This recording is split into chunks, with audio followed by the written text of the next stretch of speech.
Hi guys, so this is my lecture on basically thoughts on how to improve at debating. Um yeah. Okay, some caveats and importantly what this lecture is about. So this is not for the next major, i.e. not how do I get better before ABPs. And the reason for this is twofold. The first is I believe David and Toby are doing that. But second also because I think we have a tendency in debating to over focus on what's coming immediately. And I think actually debating is like the improvement curve that you can have. Yes, it can be very steep before the major when you intensively prep, but a lot of benefit comes out of that long-term game as well.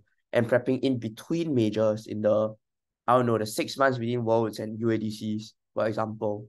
And so I think it's important that we think about that as well. Second, this is not a how-to. So in preparing this lecture, I thought very hard about how to value add vis-a-vis the wealth of debating resource that's online. Um, I admit I didn't.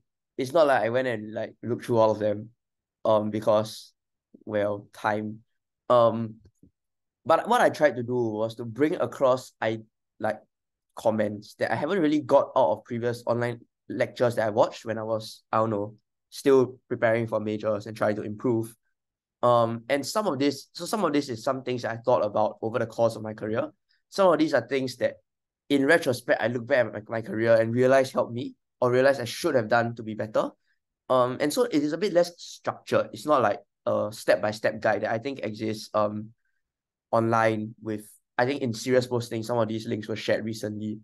But instead, this is just a bit more assorted thoughts and kind of take what you want out of this. And the final caveat is if you want to win a major, maybe this isn't the lecture for you because I have no clue how to win a major. But yeah.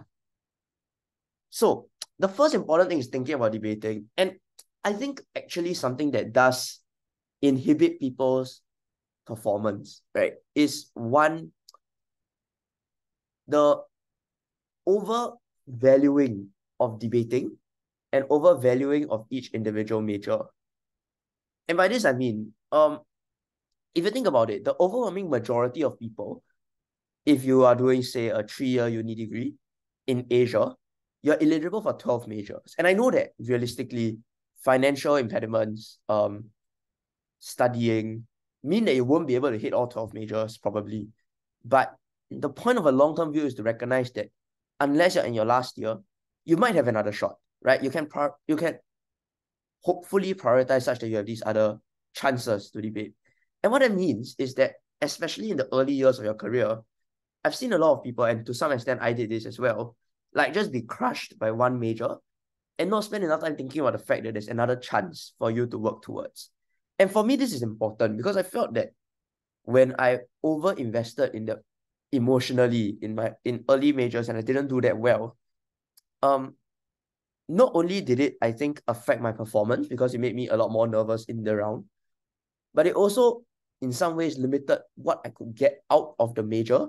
Because like after the round, you're too busy being in denial that you lost than thinking about what it is you made mistakes in and how you can improve later. So I think that long-term view is important. And the second thing is having other things going on. So I think it's important that debate is a hobby, but I think ideally you want to have other hobbies as well. So mine was football. Um, Mine was also placing quite a bit of value in my studies. And so what that meant is, did that inhibit my debating progress? Maybe, right? Because I mean I skipped majors to be with my friends and stuff. Um, but I also think it's valuable because it means that like mental health wise, I think the way that I assessed debating and that performance and how it affected me was less significant than it otherwise might have been if all my eggs were in the debating basket as they were in, I think, some earlier points in my life. Um, so yeah, this is not like the standard advice that says, well, debating, the results aren't everything, because the results aren't everything. That's true. But I think to activate that, you need to like be in the right frame of mind when you are not just competing, but receiving the results in the competitions as well. So I think that's sort of underpinning a lot of what's going on in this.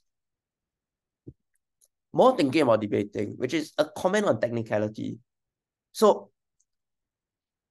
I think when I debated, one of the things I kept asking myself, and the way I introduce a lot of my students to debating when I coach, is the question, what is debating at core?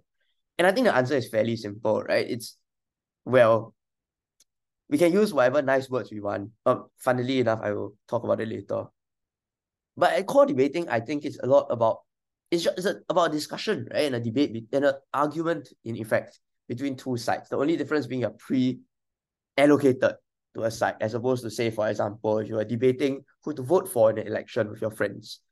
And what I think that speaks to is that the important thing is not the rules that exist for debating, like the world's manuals and whatnot. I know that those are important because they kind of set some guidelines for debating. But I've always thought that what a lot of the manuals do is make things that you could arrive at commonsensically encoded to prevent screwing around with the rules.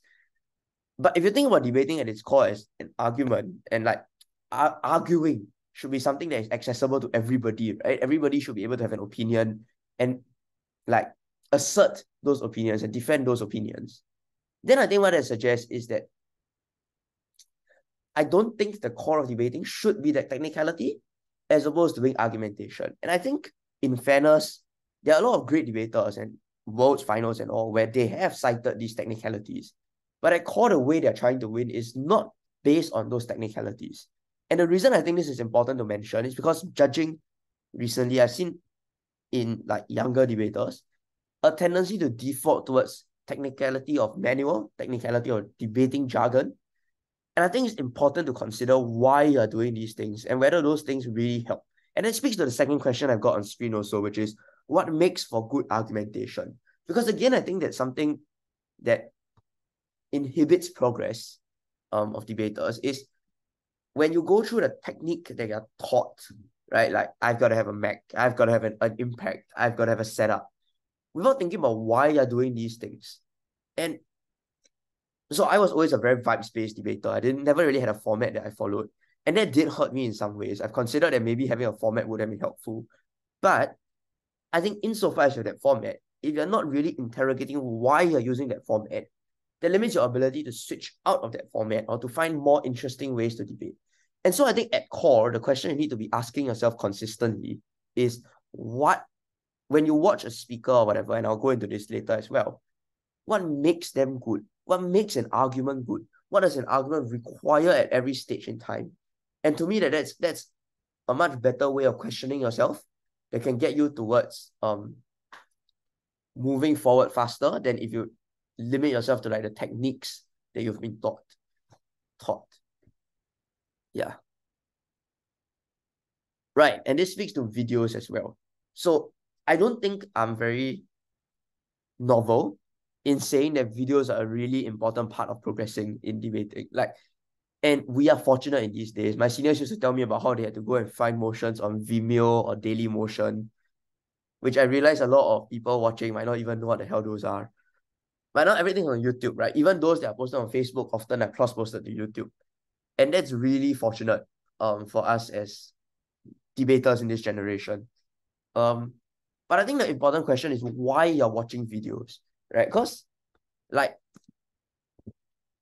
and this is also, this is a comment I made before when I saw people watching debates, going to like debate tournaments, watching debates, not checking, just sitting there. And obviously, I mean, like, debaters are still trying to improve. And I was like, why are you watching a movie? And the reason that's important is that when you're watching a video, you can't be watching a movie. If you're trying to, okay, I mean, if you like watching debates just for fun, then by all means. But if you're watching it with the idea that I want to improve, then you can't just be watching a movie. And that also means you can't just be tracking for the sake of tracking. So what are you trying to get out of it? There are times when you're trying to get arguments out of it, right? You're like, there's some like core arguments that I agree are usable across motions. And therefore, if you like got them once, that might help you in future. But my view is that if you're going to just watch debates to learn arguments and you're aiming to regurgitate these arguments, again, I think that's kind of limiting in the end because you hit motions where these arguments either can't be used or someone else has already used them, which means that what you need is not to have a bank of arguments that you keep throwing out, but the ability to think of these arguments based on the motion and generate them, right? So the point is that all these arguments can be influencers as to this is an idea I could use, but you want to make sure you're never at a point when they limit you and you realize that all you're doing in debating is thinking, what argument have I heard before that I can put here now? So the important thing is to sort of, I think, what's the word? Reconstruct how people came up with those arguments. Like, think about how they could get from the motion to figuring out these ideas and then try to copy those pathways of thought. Because I think that's what then, or like, create your own pathways of thought. Because that's when I think you can actually improve yourself to be able to come up with the next big argument, the next interesting argument in a round. The second thing I think is important about videos is watching widely. And by this I mean, I feel this is not something new, but it's more obvious than ever before, which is this being fans of a particular debater. But I think what you want to do is to watch as widely as possible and watch as many good debaters as possible. And the reason for that is that then you, instead of like trying to copy one person's style, you can look at as many people as possible and take the things that you like out of them. And this is important. This speaks to the third bullet point on the screen, which is what you want to learn about all of these videos should be based on your own debating. So there were points when, for example, I looked at my own debating and I was like, I'm kind of weak at explaining what's the point of my rebuttal, but I don't really get how to do it. Or like, I'm really weak at deputy and VPs, and I don't really get how to answer the debate so quickly. So basically, you problematize your own debating and figure out what's wrong with your own debating. And then you go out there and find the speakers who can answer those questions, right? Who are good at those things. And sometimes it might not be like a fast thing, so to speak. In that you might not be able to pinpoint one speaker who is good at this and then just keep watching them. Because I mean, chances are you haven't done that research already, right? So that research part is a part of why you watch widely. Because you figure out what's missing in your debating. And then you watch a bunch of people and see who you think is doing that well. And then try to figure out why they're doing that well and what they're doing in those speeches that makes it work. And that's what I think you can adapt into your debating. And I suppose the final point about this, both in terms of videos and in terms of your own debating, is my personal view is that it's very difficult to be somebody else. So sometimes I get concerned with people when I watch a lot of your videos talking to me because I feel my debating kind of reflects my personality. And if I've always felt that if I tried to be another debater, like if I tried to be another one of my peers in debating, I don't think I would be able to do it because that's not who I am. And so debating is not really an expression of yourself in an expression of views, in my opinion, because the view is pre-allocated to you. But I think it's a reflection of who you are in the way you carry out that speech, which is why my suggestion is that you don't try to mimic someone else, but you try to like almost be in Singapore we'll say rojak, an amalgamation of different bits of different people's debating put into one, and then you use that then you form your own style debating. I personally think that is what was rewarding for me, but also probably the best way you can improve off these videos. Right. And the other long-term thing, and I've alluded to this just now, about cases. So I think a mistake that tends to be made when you're starting out debating is that you feel like the important thing is the speech because you watch the speech, right? So like if you're watching a video or you're at a tournament, you're like, oh my God, this deputy is so good. I want to learn how they rebut. I want to like match up to their 7 minutes of speech. At least that's how I was a lot as a younger debater. And it took a while for me to realize that actually, if you think about it, it's sort of like an iceberg, how like only 10 or 20% or something of it is above water. And I personally think that cases are a very similar issue where the speech is visible. But what's not visible is the work that went in a 30-minute prep. And I think that this is really the most important thing for you to develop as a speaker.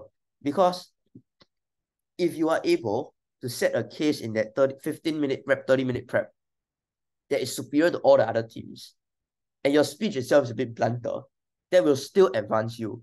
Whereas if you are like the first speaker trying to like make out all of these arguments, but the case was strategically wrong, or your case was strategically wrong, or you weren't able as a team to prep it properly in the PM speech, and you're constantly trying to come back in second and third, my feeling is that you are always behind the team that had a good case, even if technically those speakers are weaker down the line. So that's why I think there's an overemphasis on speeches in how you improve, as opposed to the cases in how you improve. And towards the end of my career, I realized that the 30 minutes of prep or the 15 minutes of prep was actually the most intensive in the whole round. And when we got that right, responding was easy because we had the responses pre-prepped. The case was already ahead of them. So that's what I think I would encourage like people to focus on a lot in the way in which they improve their debating. And the important thing to note here again, and I've alluded this already, it's not about memorizing arguments. It's about asking the right questions. And the questions I asked were very simple in my career. It was look at emotion, keep asking, what does the world look like? Why does the world look like this? If I'm making an argument, I kept asking myself, why does this happen? How does this happen? So what if this happens? And like it's very simple questions, but I think just practicing asking these on a case again and again and again is what actually improves your debating moving forward.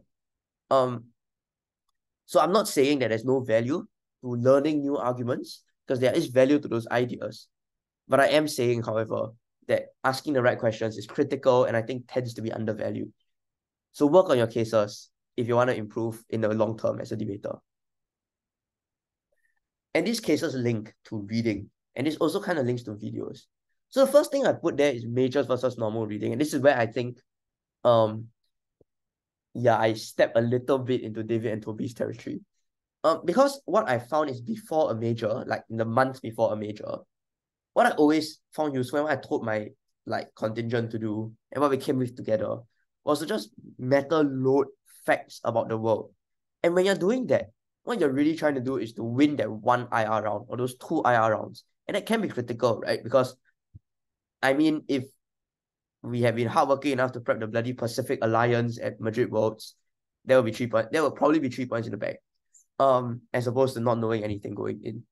But that's what I consider majors reading, where you're trying to know facts about the world you can spit out in the debate. I think that contrasts with normal reading, and this is important. So in the normal reading, it's helpful, of course, to go and like update your meta file about the world regularly. And I tried to do that with not a lot of success because I wasn't disciplined enough. But I think normal reading ultimately is about understanding. And what I mean by this is that forget the facts for a moment, or like don't prioritize the facts for a moment. The value of all these long form articles that you can get from like your news sources and whatnot, or even academic articles, is the understanding that they give you about how things operate. Like, how do minorities tend to react in particular circumstances? What is it like to be a minority individual if you don't have that lived experience? And I think that understanding is really critical, because that's when you actually get ideas and arguments. That's when you're able to like beef up the characterizations that you have, or the idea of what the world might look like, and the idea of what different people's worlds look like, that you need when you're starting around in order to be able to control the context and in order to be able to win argumentation later. So in order to do this, and in order to be intellectually honest in doing this and not making shit up, you need that understanding. And the understanding isn't going to come from going, I've read 2 or 3 articles, I've got a baseline understanding I can use. It comes from just voraciously reading in your day-to-day life. Reading things from disciplines that you don't unnecessarily inclined towards. And I think that's what will benefit you. So my mistake, I think, was that when I try to understand like finance, or I try to understand like gender as an issue, what I constantly did was be like, I would read 1 or 2 articles, but like, okay, I got an idea about what drag is like. So I don't expose myself to that in my daily life very much. Or I'll talk to a friend and I'll be like, okay, now I've got an idea. And And that meant I realized that my understanding was always so superficial that I just didn't have that wealth of knowledge of my own to win rounds. And I always had to rely on teammates for that. But I think if I had, done a deeper dive into what this looked like and not tried to be like, I need a few examples that I can say. I need a few lines that they've said. But just watch it as if I was not caring about the debate and just wanted to understand them as a human being, then I think for debating, ironically, that would have been a better way forward. The final thing I'll note about reading, and this is maybe not as much reading, but just thinking about your life, thinking about not just how you think, but how people who don't think the same way as you think. So you remember 2016, when Hillary lost the election, and a lot of people were like, well, they didn't think enough about how, moderates were thinking. They didn't consider enough that moderates might not purely be repulsed by Donald Trump. And that's what I think kind of is winning in debating, right? If you're able to, in conjunction with reading to understand, think very hard about people you've met in your life who are different from you, but also how you think, right? And what your biases and assumptions are. Then I think that improves your understanding of the world again. And if you remember that debating by rights and by all intellectual honesty should be a reflection of the real world, then the more you think about the real world, I'm not saying understand the world because that sounds very fluffy and doesn't sound like something a bunch of 20-odd-year-olds can do. But the better of an idea you have of what the world looks like, and the more you ground it in a realism you can explain, and the more you also ask, why do things happen, since debating like structural reasons, right? So you got to give them the reasons behind why things happen. The more you think in this way, I feel, the more you end up in a position where it's a lot easier for you to engage in the debate because these are things you've thought about before. You're not trying to reconstruct the world in 15 minutes. And this is where I think debating has cross application with things outside debating, right? Because the more you've thought about that world, the more equipped you are for outside that world. So what I found was that my major, history and debating, kind of were interestingly interlocked and yet not interlocked. But it was interesting that like the more I thought about human nature, the more it seemed to add layer to my debating. And the fact I was forced to do that in multiple areas seemed to help me think about the past as well. So I think these are like random synergies that you can just end up having. The more you think about the world and the more you read for understanding of the world as opposed to for another structural reason. Right. Words. This is the last one. No, second last. So this is something I realized really late in my career. Which is that I don't know if this is Asia wide, but it's certainly something in Singapore, where there was a time when we were just like, I mean, we are EPL, but our English is kind of like mixed up with other languages. We don't put such a premium in our daily lives on like speaking great, perfect English. And we were like, yeah, the really EPL teams from like countries that only speak English, they are gonna like just walk over us with their words and we'll just be better in other ways. And that was the attitude I had throughout my career until ironically my last major.